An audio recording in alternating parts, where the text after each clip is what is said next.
Kauno rajono savivaldybė didelį dėmesį skiria darbui su jaunimu. Šiais metais planuojama atidaryti 4 jaunimo erdves. Taip pat pradėtas mobilaus darbo su jaunimu paslaugos organizavimas tolimesnėse Kauno rajono seniūnijose. O labiausiai džiaugiamės, kad šiais metais taip pat vasarą startuojame su jaunimo įdarbinimu, kas iš tiesų jaunimui yra labai svarbu. Na, o šiandien iš tiesų yra didelė šventė. Mes startavome su pirmąja jaunimo erdve Neveronyse.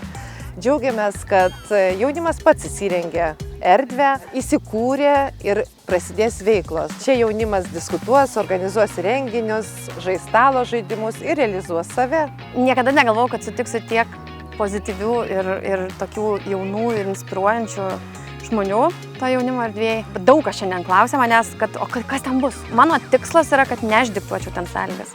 Mano tikslas, kad jie man ateitų ir sakytų, ko jie nori. Kad veiklos vyktų tokios, kokios jos nori. Nes mes, žinot, galim prigalvoti visokių veiklų, bet jeigu tai nebus jaunimo, jų neužkabins, tai niekas nepaeis toje erdvėje, jeigu galima taip įsireikšti. Tai mano tikslas, kad jie eitų, sakytų, norėtų ten būti, kad juos vienytų ta erdvė. Tai šiai dienai matau, kad tikrai taip ir bus.